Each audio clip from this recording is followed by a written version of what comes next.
Franck Menonville pour le groupe Les Indépendants pour 2 minutes maximum, je le redis. Merci Monsieur le Président, Madame la Ministre, mes chers collègues. Depuis sa création en 1989, le FISAC a su s'imposer comme un formidable levier de développement de l'attractivité, du dynamisme économique des territoires, en contribuant au maintien du tissu économique local. Ce fonds joue un rôle essentiel pour la revitalisation du commerce et de l'artisanat sur l'ensemble du territoire.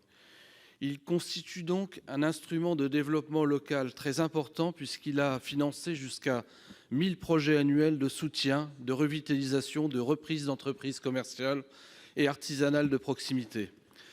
Malgré son efficacité, le FISAC a vu ses dotations passer de 70 millions d'euros en 2010 à seulement 16 en 2018 et depuis 2019, il est placé en gestion extinctive, soulevant l'inquiétude de nombreux territoires ruraux quant à sa disparition et à ses conséquences très préjudiciables. Le programme Action Cœur de Ville doit prendre le relais du FISAC. Or, cette action ne concerne d'une part que 222 villes, essentiellement des villes moyennes, et non pas des bourgs en zone rurale, et d'autre part ne cible pas tout à fait les mêmes actions. Force est de constater que ce dispositif est moins souple, moins adaptable aux spécificités locales. Dans le cadre des débats sur le projet de loi de finances pour 2020, notre collègue Serge Babary a déposé un amendement tendant à ouvrir les crédits dotant le FISAC de 30 millions d'euros. Ça a été largement d'ailleurs soutenu par le Sénat. Cette disposition a été ensuite supprimée par l'Assemblée nationale. Madame la ministre, pouvez-vous nous préciser quelle alternative comptez-vous promouvoir dans votre plan d'action afin de poursuivre l'accompagnement et le maintien de nos entreprises de proximité et notamment en milieu rural? Merci. Madame la ministre, vous avez la parole.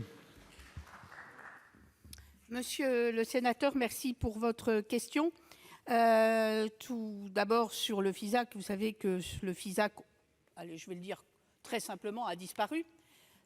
Quand nous sommes arrivés au gouvernement, oui, quand nous sommes arrivés au gouvernement, alors je sais que ça va faire hurler certains d'entre vous, mais c'est pas grave, je vais le dire quand même parce que c'est la réalité. L'engagement des fonds pour le FISAC s'est allé sur plusieurs années.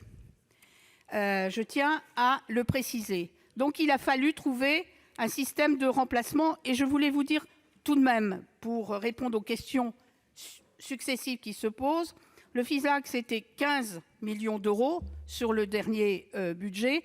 Je rappelle que pour Action Cœur de Ville, et je vais répondre pour les petites ruralités après, sur Action Cœur de Ville, nous avons mis 5 milliards d'euros. Donc je voudrais vous dire qu'en remplacement, nous venons de créer, dans le cadre de l'agenda rural, une nouvelle mesure dont j'ai parlé rapidement tout à l'heure, de soutien en faveur des petits commerces dans les territoires ruraux. Cette mesure a été adoptée dans le cadre de la loi de finances et elle est effective depuis le 1er janvier. Elle consiste en la possibilité d'ouvrir, pour les collectivités qui le souhaitent, zones de revitalisation commerciale qui permettent de bénéficier d'exonérations fiscales sur la CFE, la CVAE et le foncier bâti. Pour les petits commerces de moins de 11 salariés, situés dans des communes de moins de 3 500 habitants. Ce qui est totalement inédit dans ce dispositif en plus, c'est que pour la première fois, l'État compense cette exonération à hauteur de 33%. Nous souhaitons donc vivement que les territoires puissent se saisir de cette nouvelle opportunité en faveur du soutien aux petits commerces dans nos campagnes.